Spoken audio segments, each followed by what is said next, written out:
जिद्दू कृष्णमूर्ति की किताब the flight of the eagle से चैप्टर 6 पार्ट 1। मैं सोचता हूँ कि दुनिया भर में इंसानों में जुनून की कमी क्यों है। वे शक्ति, स्थिति और मनोरंजन के विभिन्न रूपों की लालसा रखते हैं। दोनों तरह के मनोरंजन, यौन और धार्मिक, और अन्य प्रकारों की वासनापूर्ण लालसा भी रखते हैं। लेकिन जाहिर तौर पर सिर्फ कुछ लोगों के पास वो गहर जुनून होता है, वो इंटेंस पैशन होता है, जो जीवन की पूरी प्रक्रिया को समझने के लिए समर्पित होता है। वो अपनी पूरी ऊर्जा खंडित गतिविधियों में बर्बाद नहीं करते हैं। एक बैंक मैनेजर अपनी बैंकिंग में अत्यधिक रुचि रखता है और एक कलाकार या वैज्ञानिक उनके अपने विशेष क्षेत्र में। लेकिन ज़िंदगी को संपूर्ण तरीके से समझने के लिए स्थायी, तीव्र जुनून होना जाहिर तौर पर सबसे कठिन चीज़ों में से एक है। जब हम इस प्रश्न में जाते हैं कि जीने, प्यार करने और मरने का अर्थ क्या है, तो हमें न केवल बौद्धिक क्षमता और मजबूत भावना की आवश्यकता होगी, बल्कि इससे भी अधिक बड़ी ऊर्जा की आवश्यकता होगी, जो केवल पैशन या जुनून दे सकती है। हमारे पास ये बहुत बड़ी समस्या है, जटिल, सूक्ष्म और बहुत गहरी समस्या है। हमें अपना पूरा ध्यान, जो कि आखिरकार जुनून है, पूरा ध्यान देना चाहिए, यह देखने और पता लगाने के लिए कि क्या अब हम जो जीवन जी रहे हैं, क्या उससे बिल्कुल अलग कोई तरीका है। इसे समझने के लिए हमको कई प्रश्नों में जाना होगा। हमको चेतना की प्रक्रिया की जांच करनी होगी, अपने मन की सतह और गहरी दोनों परतों की जांच करनी होगी, और व्यक्ति को व्यवस्था या ऑर्डर की प्रकृति को भी देखना होगा। न केवल बाहरी रूप से समाज में, बल्कि अपने भीतर भी।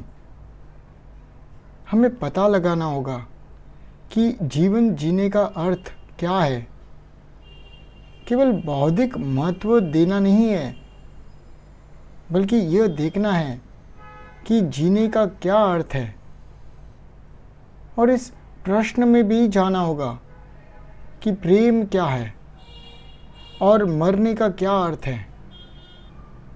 यह सब अपने स्वयं के मन के चेतन और गहरे छिपे हुए अंतराल में जांचना होगा।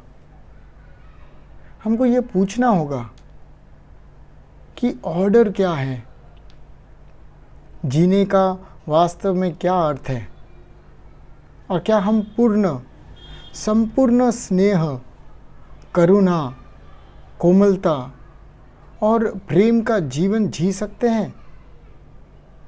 मृत्यु नामक उस असाधारण चीज़ का अर्थ भी स्वयं से खोजना होगा। ये टुकड़े नहीं हैं, बल्कि जीवन की समग्र गति, जीवन की संपूर्णता है। अगर हम इसे जीने, प्यार करने और मरने में काट दें, तो हम इसे नहीं समझ पाएंगे। ये सब एक ही आंदोलन है, एक ही मूवमेंट है। इसकी पूरी प्रक्रिया को समझने के लिए केवल बौद्धिक ऊर्जा ही नहीं, बल्कि मजबूत भावना की ऊर्जा होनी चाहिए, जिसमें निरुद्देश्य जुनून या मोटिवलेस पैशन होना शामिल है, ताकि ये लगातार हमारे भीतर जलता रहे। और क्योंकि हमारे मन खंडित है, इसीलिए चेतन और अचेतन के इस प्रश्न में जाना आवश्यक है, क्योंकि सभी विभाजन यहीं से शुरू होते हैं। मैं और मैं नहीं, आप और मैं, हम और वे।